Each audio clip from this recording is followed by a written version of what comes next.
Award show, Nicki Minaj and other artists have seemingly called out Jay-Z, who's the co-producer of the Super Bowl halftime show. And even though Nicki Minaj has ignited a firestorm in the music industry, leveling explosive accusations against Jay-Z, the co-producer of the Super Bowl halftime show, and by extension, Beyoncé.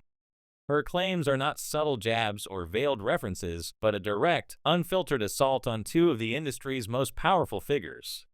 According to Minaj, Jay-Z and Beyoncé have orchestrated a calculated campaign to undermine her career, hoard profits, and silence her voice.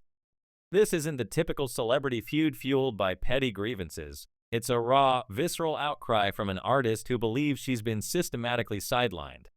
Minaj's allegations paint a picture of betrayal, manipulation, and a music industry that thrives on control, exclusion, and backroom deals designed to protect the elite and erase competitors.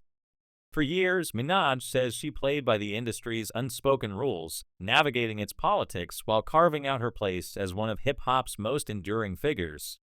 But now she's done holding back. Through fiery social media posts, pointed interviews, and raw outbursts, she's accusing Jay-Z and his network of orchestrating her exclusion from major cultural moments. Her grievances are specific and damning. She claims she was blackballed from opportunities, denied profits from ventures she helped promote, and targeted by a coordinated effort to diminish her influence. The Super Bowl halftime show decision, where Kendrick Lamar was chosen to headline in 2025 over Lil Wayne, a New Orleans native, became the tipping point for Minaj's public eruption. To her, this wasn't just a snub, it was a deliberate message, a flex of power by Jay-Z to remind everyone who controls the industry's biggest stages. Minaj's accusations go beyond the Super Bowl. She points to her exclusion from events like the Met Gala and Grammy nominations, despite her chart-topping success, as evidence of a pattern. She alleges that Jay-Z, through his influence at Roc Nation and beyond, has been central to a blacklist that punishes artists who challenge the status quo. Her claims resonate with whispers from industry insiders, including a former Roc Nation assistant who later deleted their online presence, suggesting the existence of an Illuminati-like network that enforces compliance through exclusion.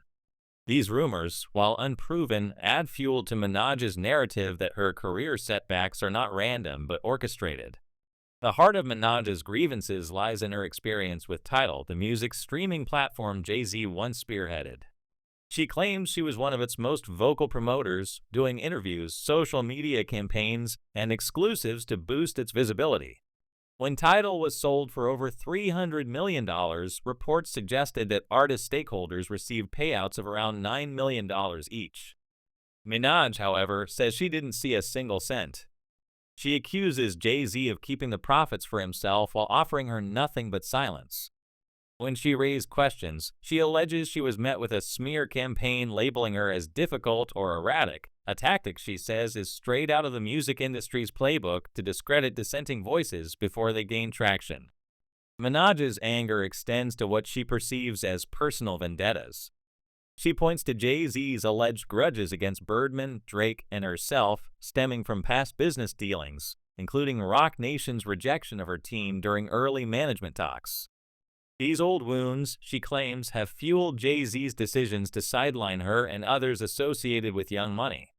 The Super Bowl snub of Lil Wayne, in particular, struck a nerve.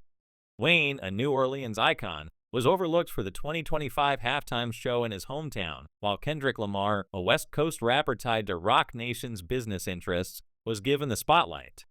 Minaj called this a deliberate slight, not just against Wayne but against the entire Young Money legacy. She tweeted that Jay-Z's hatred for Birdman, Drake, and Nicki led him to punish Wayne, framing the decision as a power move rooted in ego rather than artistic merit. Lil Wayne's own response added weight to Minaj's claims. In a rare moment of vulnerability, Wayne admitted that being passed over for the Super Bowl broke him. The word carries a heaviness, suggesting not just disappointment but a deeper wound, a realization that the industry he helped shape could discard him so easily. Minaj echoed this sentiment, arguing that the decision was less about music and more about politics, Jay-Z rewarding those aligned with his empire while sidelining independent artists like Wayne, who owns his masters and operates outside the industry's machine. Insiders have speculated that Kendrick's selection was strategic, boosting the financial interests of Roc Nation partners invested in his touring and catalog assets, while Wayne's inclusion would have primarily benefited himself. Minaj also hints at darker forces at play. Her social media posts have taken on an unsettling tone, with cryptic warnings about her safety and references to spiteful and evil forces. She suggested that speaking out against Jay-Z and his network has put her in danger, alluding to a shadowy system of handlers and enforcers that punishes dissent. These claims, while vague, have sparked speculation about an industry-wide conspiracy to control narratives and silence troublemakers. Minaj's language, phrases like, "God will punish you," and "if I say more, it'll be your fault," reads less like typical celebrity shade and more like someone trying to navigate a minefield, aware that every word could escalate the stakes. Her fans have pored over these posts, decoding them for signs of fear or coded cries for help, amplifying the narrative that she's not just fighting for her career, but for her survival. Beyoncé's role in this saga is more ambiguous but no less significant. Minaj has been careful not to directly attack her former collaborator, with whom she once shared a close professional bond, from their joint track Feeling Myself to their work promoting title. Yet her posts contain pointed references to women who stay silent when it suits them and queens who co-sign by omission, suggesting that Beyoncé's silence is a form of complicity. Minaj seems to view Beyoncé as a bystander who, by not speaking up, enables Jay-Z's alleged power plays. Industry sources have speculated that Beyoncé's silence is strategic, a way to protect her carefully curated image and the empire she and Jay-Z have built.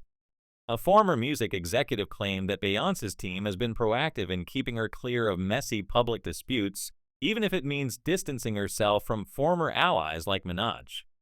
This dynamic raises questions about the authenticity of their past collaborations.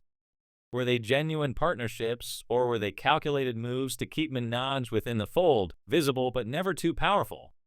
Minaj's posts suggest the latter, pointing to a pattern where she was embraced when useful but discarded when she began asserting her independence. The shift was gradual but noticeable. Once Minaj started building her brand outside the Roc Nation and Tidal ecosystems, the invitations stopped, the cosigns faded, and Beyoncé, the industry's diplomat, went quiet. This silence, Minaj argues, is not neutral, it's a choice, one that aligns Beyoncé with the system Minaj is challenging. The broader implications of Minaj's accusations are staggering.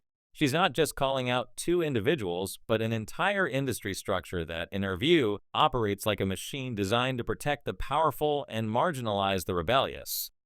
She points to a cycle of exclusion, where artists who step out of line face subtle but devastating consequences, missed opportunities, stalled projects, and whispered campaigns that reframe them as unstable or ungrateful. This pattern, she argues, has been used against others before her: Janet Jackson, Lauryn Hill, even Cardi B, and now it's her turn. Minaj's refusal to stay silent is both a defiance of this system and a risk, as she's seen what happens to those who challenge the industry's unspoken rules. Insiders have corroborated parts of Minaj's narrative, albeit anonymously. A former PR firm assistant who worked with Roc Nation claimed that certain artists, including Minaj, are flagged as "do not engage" unless approved by higher-ups. This isn't an outright blacklist, but a quieter form of isolation, where opportunities dry up and names are spoken with caution rather than reverence. Fans and observers fear this could be the beginning of a larger takedown, a slow erasure of Minaj's influence disguised as natural career ebbs. The industry's history with whistleblowers, Colin Kaepernick, Kesha, and others, lends credence to these concerns, as those who speak out often face escalating consequences, from disappearing contracts to heightened security concerns. Minaj's accusations also shine a light on the Super Bowl selection process, which she and others argue is less about celebrating culture and more about advancing business interests. Jay-Z's role as co-producer gives him significant sway over who gets the spotlight, and Minaj alleges that his choices reflect personal biases and financial motives rather than artistic merit.